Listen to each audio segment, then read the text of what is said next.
As में और इतने नवयुवक होते हुए इन्होंने बहुत काम किया है हिंदी का, और बड़ा ही लोगों के ऊपर इम्प्रेशन छोड़ा हुआ है। मैं भी उनमें से एक हूँ पद्मेश जी।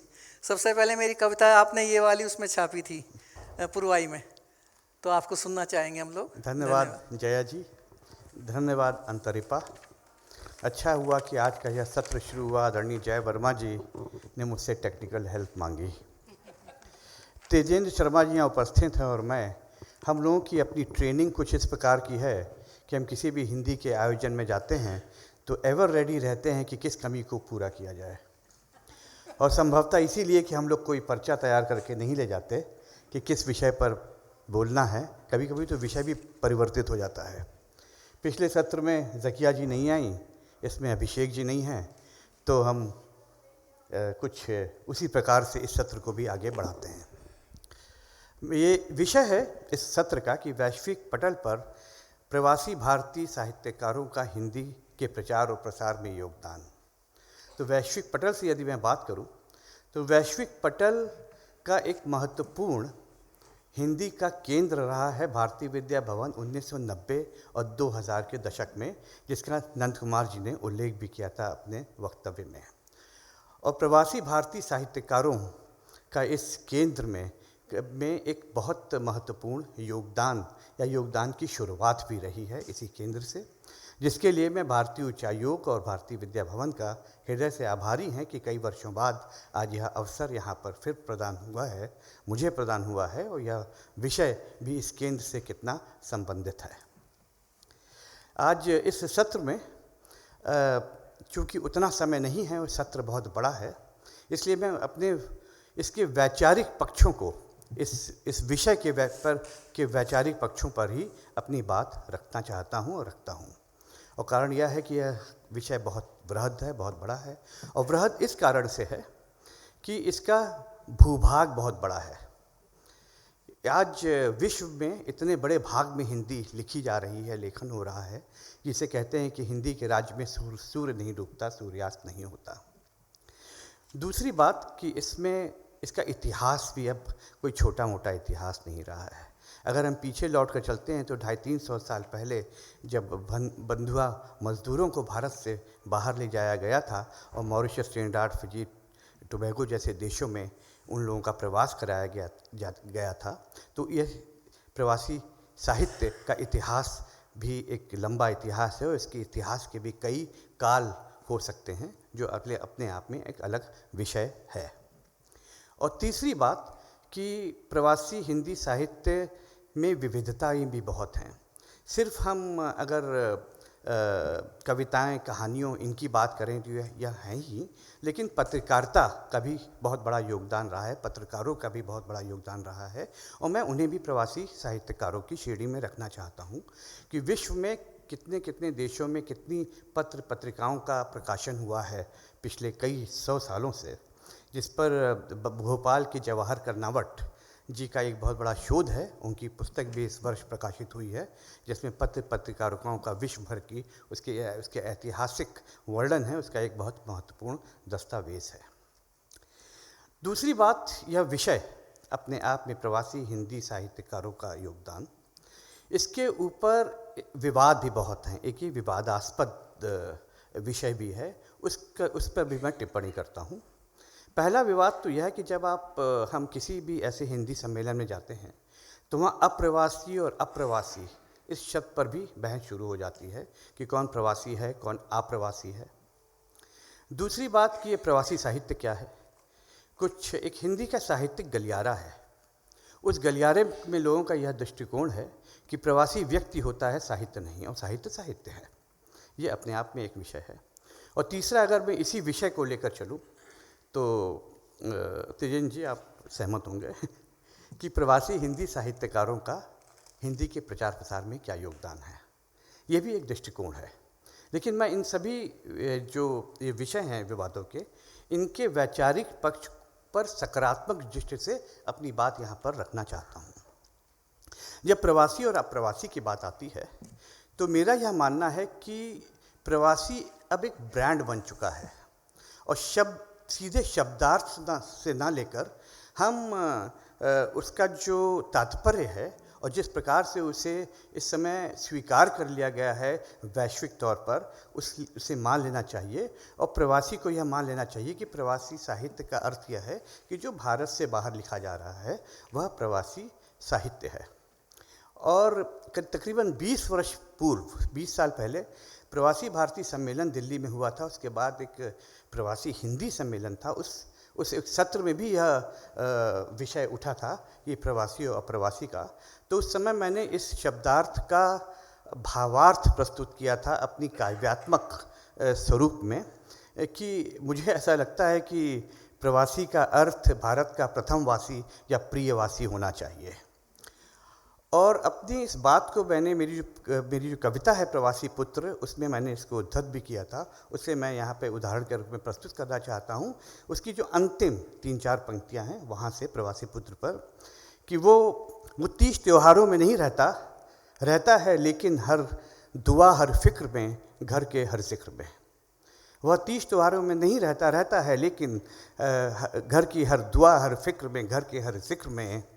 प्रवासी पुत्र पिता की उंगलियां थाम कर चलना शायद इसलिए नहीं सीखता कि एक दिन उसके कंधे पर हाथ रख कर चल सकेंगे उसके पिता। वह तो पंख बन जाता है पिता के सपनों का। तारा तारा धागा बुनता है, धागा धागा तारा सीता है। वह पिता के साथ नहीं रहता, पिता पुत्र के अंदर जीता है, पिता पुत्र के अंदर जीता है। सारांश ये है कि हम भारत में नहीं रहते, भारत हमारे अंदर रहता है। तो जो भी व्यक्ति भारत के बाहर रहता है लेकिन भारत उसके मन में रहता है और वह लिखता है, मेरी निगाह में वह साहित्य प्रवासी साहित्य है। दूसरी बात पर आता हूँ कि ये साहित्य की जब बात होती है कि प्रवासी साहित्य है और साहित्य है और प्रवासी है और व्यक्त नहीं होता, तो यहाँ पे जो ये प्रवासी साहित्य का पूरा स्वरूप है, इस बात पर मैं सिर्फ इतने ही सारांश में कहूँगा कि हम ये मान के चलें, इस बात को मैं फिर रिपीट कर रहा हूँ कि प्रवासी साहित्य वो साहित्य है जो भारत से बाहर लिखा जा रहा है और उसके अलग अलग विषयों में अलग अलग संदर्भ भी निकल आते हैं जिसकी मैं चर्चा अभी बाद में लेकर आता हूँ वापस। और तीसरी बात, अगर हम जब विषय की बात करते हैं कि ये साहित्य का क्या योगदान है हिंदी के प्रचार प्रसार में, तो इसके सकारात्मक दृष्टि में मैं फिर ये लेकर आऊँगा कि केवल शब्द या वाक्य को डिक्शनरी के हिसाब से अनुवाद करने अनुवाद नहीं, डिक्शनरी के हिसाब से उसको लेने की जगह अगर हम उसके तात्पर्य और उसके मकसद की ओर जोर दें, तो मैं यह मानता हूँ कि जो साहित्यकार हैं, प्रवासी साहित्यकार, उनका हिंदी के प्रचार और प्रसार में उसी प्रकार से योगदान है जिस प्रकार से हम यूँ मानते हैं कि भारत की स्वाधीनता में, स्वतंत्रता आंदोलन में हिंदी के साहित्यकारों या किसी भाषा के साहित्यकारों का क्या योगदान है। क्या उस योगदान को, उसका मापदंड हम सिर्फ यही रखें कि उसमें से कितने साहित्यकार जेल गए या कितने ने गोलियां खाईं? उसमें से बहुत साहित्यकार थे जिन्होंने सिर्फ साहित्य से एक जागरूकता पैदा की, एक आंदोलन को बढ़ावा दिया। तो साहित्यकारों का जो भूमिका होती है समाज में, वो यही होती है कि वो समाज की विसंगतियों को प्रकाशित करें, लिखें, लोगों की मन की बात लिखें, उसे उजागर करें, एक मार्गदर्शन दें समाज का और एक जागरूकता अभियान कहीं ना कहीं से चलाएं। यह भूमिका साहित्यकारों की होती है और यही भूमिका इस प्रवासी हिंदी के प्रवासी भारतीय साहित्यकारों की भी रही है हिंदी के प्रचार प्रसार की दृष्टि में। और इसमें एक महत्वपूर्ण उदाहरण मैं देता हूं कि यूके हिंदी समिति द्वारा जो पिछले 25 वर्षों से हिंदी ज्ञान प्रतियोगिता का आयोजन हो रहा है, जिसका उसके संस्थापक के रूप में मैं इस बात को पूरे अधिकार के साथ कहता हूं कि इस पूरी प्रतियोगिता की जो प्रेरणा मुझे मिली वो डॉक्टर गौतम सचदेव जी के एक लेख से मिली थी, जिसमें उन्होंने यह बात कही थी कि भावी पीढ़ी को हिंदी से जोड़ने के लिए प्रतियोगिताओं के आयोजन होने चाहिए। इस स्वरूप में मैं देखता हूं कि किस प्रकार से साहित्यकारों का भी प्रचार और प्रसार में योगदान हो सकता है और योगदान रहा है। अब मैं प्रवासी भारतीय या प्रवासी साहित्य की ओर आता हूं जो देश से बाहर लिखा जा रहा है। इसमें मैं मानता हूं कि 4 प्रकार के साहित्यकार हैं या 4 प्रकार के लेखक हैं। पहले वो जो विदेशी मूल के हैं, लेकिन वह आज का विषय नहीं है, जो हम विदेशी मूल को इसमें से हटाते हैं। दूसरे वो हैं जो कई पीढ़ियों से भारत के बाहर रह रहे हैं, जिनके विषय में मैंने कहा, जो गिरमिटिया साहित्य जिनके नाम से जाना जाता है, और जो मॉरिशस, ट्रिनिडाद वगैरह जैसे देशों में रह रहे हैं, एक वो पूरा साहित्य है जो प्रवासी साहित्य माना जाता है और है। तीसरा वो जो एक उम्र के बाद भारत से विदेशों में जाकर बसते हैं, ये वो वहाँ पहले से ही एक स्थापित साहित्यकार रहे हैं और लेखक रहे हैं। वो या तो अध्यापन के क्षेत्र में रहे विश्वविद्यालयों में, उसके बाद उनको विदेशी विश्वविद्यालयों में बुलाया गया उनको पढ़ाने के लिए। दूसरे वो जो मीडिया वगैरह में रहे, या इस तीसरे वह जिनके परिवार बच्चे यहाँ आकर बस गए, उसके बाद वे फिर आकर विदेशों में रहने लगे, लेकिन वो प्रकाशित और स्थापित साहित्यकार थे भारत में। तीसरी प्रकार के वो हैं। चौथे प्रकार के वो हैं जो बहुत कम उम्र में विद्यार्थी जीवन में विदेशों में आकर बस गए, या वो लड़कियां जिनका विदेशों में विवाह हो गया, तो वह लोग यहाँ पर आ गए, लेकिन हिंदी के प्रेम और आकर्षण ने उनको लेखक बनाया और वह साहित्य रचने लगे। लेकिन आप इन तीनों या चारों प्रकार का जो लेखन है, उसकी भाषा और उसकी शिल्प में तो आप कुछ विविधता पा सकते हैं कि उनकी भाषा सहज हो सकती है, किसी की क्लिष्ट हो सकती है, किसी की बहुत साहित्यिक हो सकती है, किसी की एक आम ज़ुबान के रूप में लिखी जा सकती है, देखी जा सकती है। लेकिन जो उसका आप अंत देखेंगे, उसका मूल्यांकन करेंगे साहित्य का, तो अंत में आप यही पाएंगे कि उन सबके संदेशों में बहुत समानता है, चाहे वो अपने देश के प्रति आकर्षण हो, चाहे यहाँ के भारतीय दृष्टिकोण हो, यहाँ के विषय में लिखा जाने वाला। जब हम प्रवासी साहित्य की बात करते हैं तो इसी साहित्यिक गलियारे की एक और बात सामने आती है, वह होती है नॉस्टैल्जिया। उन पर इल्ज़ाम लगता है प्रवासी साहित्यकारों पर है भी कि उनका अधिकांश साहित्य जो है नॉस्टैल्जिया से आकर्षित है। वे सिर्फ भारत की और अपने देश की या अपने घरों की बातें करते हैं और अपने देश और परिवेश जहाँ वो रह रहे हैं, कुछ इसमें नई बात वो नहीं लिखते हैं। तो मैं इस बात पर को इस तरह से रेखांकित करना चाहूँगा कि नॉस्टैल्जिया उस तरह से है जो किसी भी प्रवासी को या भारतीय को लेखक बनाता है। जैसे आप बड़े से बड़े कवि और गीतकार और साहित्यकारों को ले लें, उनकी जो जीवन की लिखने की शुरुआत होती है वो विद्यार्थी जीवन में प्रेम कविताओं से होती है। तो उसी प्रकार से जो प्रवासी साहित्यकार हैं, जो वो लेखन शुरू करते हैं, तो नॉस्टैल्जिया से शुरुआत होती है। उसके बाद धीरे धीरे वो एक जर्नी होती है, एक यात्रा होती है जो उन्हें साहित्य के अलग अलग रंगों में और विविधताओं की ओर आगे बढ़ाती है, उनकी एक मैच्योरिटी होती है। लेकिन सिर्फ इस बात को मान लेना कि नॉस्टैल्जिया ही है प्रवासी में, मैं इस बात को खारिज करता हूँ। यह उस प्रकार से बात हो गई कि जैसे नंद और भौजाई का झगड़ा। एक बहू आई है मैके से ससुराल, और वह शुरू में अपने एक साहित्य लिख रही है, कविताएं लिख रही है, अपने मैके को याद कर रही है, और उसका इसलिए उसको साहित्य ना माना जाए कि वो अपनी सास और नंद के सौंदर्य का विवरण नहीं लिख रही है। वह भी लिखेगी, लेकिन समय के साथ जब वो सेटल होगी। तो इसलिए नॉस्टैल्जिया होते हुए भी वहाँ से शुरुआत होती है। लेकिन आप जितने भी साहित्यकार जो साहित्य को गंभीरता से लेते हैं और आगे बढ़ते जाते हैं, तो उनकी वो परिपक्वता और उनके अंदर जो उस नए परिवेश और देश की संभावनाएं हैं, जो वहाँ की समस्याएं हैं, चुनौतियां हैं, उनको आप देखना शुरू कर देंगे। अभी विजय राणा जी ने अभी आज सुबह मुझसे इस बात पूछी कि आप कितना समझते हैं, क्या प्रतिशत है प्रवासी साहित्यकारों के नॉस्टैल्जिया में, और या वो साहित्य जो अपने देश परिवेश में लिख रहे हैं, जिसने मुझे थोड़ा सोचने पर ये मजबूर किया कि ये अभी सुबह की मेरी उपलब्धि है। तो मैंने लौट के विजय से कहा, और फिर मैं सोचते मैं अभी भी सोच ही रहा हूँ जैसे आपसे बात कर रहा हूँ, कि उन्होंने कहा 80-20%, मैंने कहा नहीं 70-30% होगा। लेकिन फिर मैं उसको डिवाइड करना चाहता हूँ, और कि मुझे लगता है 25-25-25-25 4 भागों में उसे विभाजित किया जा सकता है। एक तो हुआ, अगर हम पहले 25% लें, तो वो नॉस्टैल्जिया हुआ, कि नॉस्टैल्जिया वो है कि जहाँ पे आप अपने देश का स्मरण कर रहे हैं, याद कर रहे हैं, और आप उसे ही मान सकते हैं। दूसरा 25% वो हुआ जो बीच का हुआ, कि जहाँ पर अगर मैं उदाहरण दूँ, पहला 25% मैं अपनी छोटी छोटी कविताओं से उदाहरण देता हूँ तो मेरे लिए आसान होगा इस बात को कहना। कि पहला 25% में जब मैं यहाँ पर आया तो मेरी एक छोटी सी कविता, जिसे आप नॉस्टैल्जिया कह सकते हैं, जिस तरह से है कि फूलों में फूलों सा महकना है तो कांटों में कांटों से उलझना ही पड़ेगा, चंदन की धरती पर जन्म लिया है हमने, सांपों से मुकाबला तो करना ही पड़ेगा। ये पूर्ण रूप से भारतीय कविता हो गई।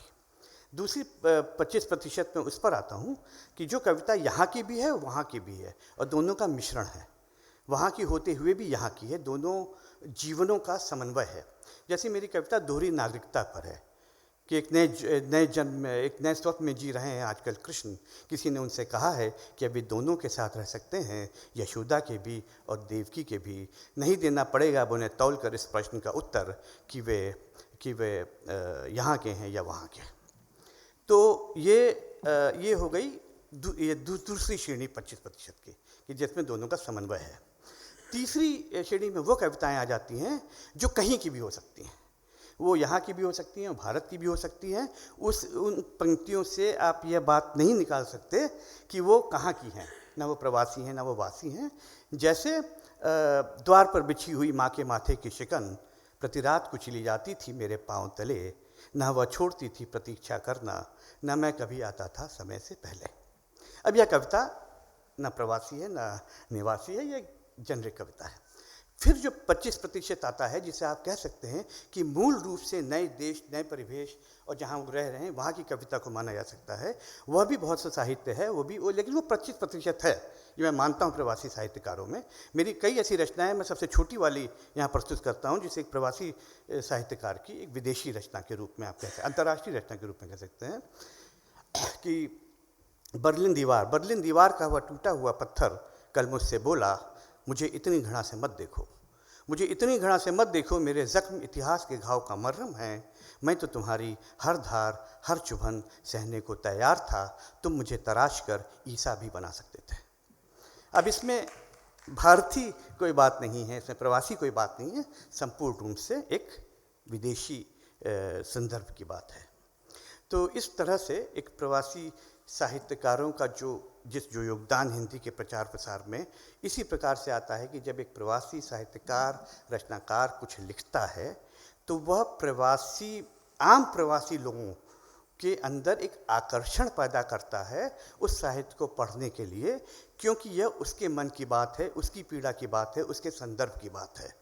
जब वह पढ़ता है और जब वह पूर्वाई जैसी पत्रिकाएं, जो तेजेंद्र शर्मा जी इस समय पूरी क्षमता के साथ उसको निकाल रहे हैं, तो लोगों को रोचकता उसमें इसलिए आती है क्योंकि उनको अपने मन की बात दिखती है। नॉस्टैल्जिया में भी उनको अपने घर की याद आती है, बात होती है, इसलिए वो उनसे जोड़ती है। इस रूप में साहित्य का हिंदी के प्रचार और प्रसार में हम योगदान मानते हैं। अब मैं अंत में एक महत्वपूर्ण बात कहना चाहता हूँ।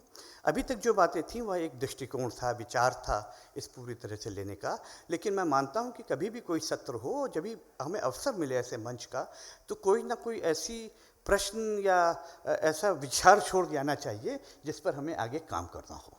तो उस परिप्रेक्ष्य में मैं अंत में एक महत्वपूर्ण बात ये कहना चाहता हूँ कि प्रवासी साहित्य का हिंदी के प्रचार प्रसार में योगदान को आगे बढ़ाने के लिए आज सबसे बड़ी आवश्यकता है हिंदी के समीक्षक, आलोचक, समालोचक, मूल्यांकन करने वालों की कमी, जो संभवतः 0% है। और वो भी मैं अब एक उदाहरण के रूप में ही प्रस्तुत करता हूँ, उससे समय कम लगता है। वो इसलिए कि मैं अभी ये इसी वर्ष की बात है, अपने अनुभव पे फरवरी मार्च में दिल्ली में कार्यक्रम था, मेरी कविताओं के ऊपर कुछ वक्ता अपना वक्तव्य दे रहे थे प्रवासी कविताओं पर। एक बहुत विद्वान प्रवक्ता जो बड़े अच्छे समीक्षक भी हैं, उन्होंने मेरी कविता की एक पंक्ति उठाई और उस पर अपनी बात रखी। मेरी उस बात पे कोई इतराज़ भी नहीं है और बहुत एक बात रखी, लेकिन उस बात से जो बात निकली वो मैं यहाँ पे आपके साथ साझा कर रहा हूँ। मेरी कविता है वो कुछ इस प्रकार से है कि शैम्पेन की बूंद छलकी, मेरी आंखें धुंधलाईं, तुम नज़र आईं। यह एक प्रेम कविता की पंक्ति है। उसको उन्होंने एक भारतीय समीक्षक होने के नाते ये कहा कि यह कविता कवि का भूकाल बताती है। यह कविता यह बताती है कि लिखने वाला भारतीय नहीं है, भारत का रहने वाला नहीं है, वो किसी पश्चिमी देश का रहने वाला है। और कोई भारत का लेखक या साहित्यकार होता तो वो शैम्पेन की जगह चाय का इस्तेमाल करता या शरबत का इस्तेमाल करता। यह उनका दृष्टिकोण था। तो मैंने जब उसको सुना तो मेरे विचार में और मेरी दृष्टिकोण में यह कविता वो शैम्पेन का जो जिस प्रतीक की उन्होंने बात की थी भारतीय दृष्टिकोण से, मेरा दृष्टिकोण ये था कि शैम्पेन जो है वो हमारे पश्चिमी देशों में एक सेलिब्रेटिव ड्रिंक है, जश्न का प्रतीक है। तो जश्न में आपने किसी को याद किया, आपकी आंखें धुंधलाईं, वह मेरी कविता का आशय था। तो ये बात मैं इसलिए कह रहा हूँ, ये साझा कर रहा हूँ विचार, कि जो प्रवासी साहित्य है, मूल रूप से प्रवासी साहित्य है, उसके मूल्यांकन के लिए हमें भारतीय आलोचक समालोचक पर निर्भर नहीं रह सकते, वरना उसका सही मूल्यांकन नहीं होगा। और इसलिए अंत में अपनी इस बात से कह करता हूँ कि जिस प्रकार से हमने प्रवासी हिंदी के शिक्षक तैयार किए हैं अपने बच्चों को यहाँ के तौर तरीके से हिंदी पढ़ाने के लिए, अब हमारा उद्देश्य यह होना चाहिए कि हम प्रवासी आलोचक और समालोचक तैयार करें प्रवासी साहित्य का मूल्यांकन करने के लिए। इन शब्दों के साथ बहुत बहुत धन्यवाद और आभार। बहुत अच्छा। अभी जो पद्मेश जी ने बताया कि उन्हें वैचारिक अपने दृष्टिकोण बताए और एक यात्रा बताई जो प्रवास की यात्रा, प्रवासी लेखन की यात्रा है, और उसमें जो विभिन्न प्रकार की जो परेशानियां आती हैं और कैसे डेवलपमेंट हुआ है, इन्होंने उसका बताया। और ये सही है जो इन्होंने कहा कि अब प्रवासी साहित्य तो लिखा जा रहा है, पर उसको अगर हम उसका मूल्यांकन केवल भारतवर्ष के ऊपर छोड़ देंगे या किसी और देश के ऊपर छोड़ देंगे तो वो अपने हिसाब से उसके बारे में लिखेंगे। अपने जो उनके विचार हैं, जो उनकी सभ्यता है, उनका सोचना है, वो दूसरी तरह से है। तो इसलिए हमें बहुत ज़रूरी है, ये आवश्यक हो चुका है अब ये, कि हम ब्रिटेन में और विदेशों में और स्पेशली हमारे ब्रिटेन में, कि हम लोग इसका मूल्यांकन करने के लिए ऐसे लेखक, ऐसे आलोचक, समालोचक और इनका तैयार करें और उसमें ध्यान दें उसके ऊपर। यहाँ हैं, ऐसी बात नहीं है, योग्यता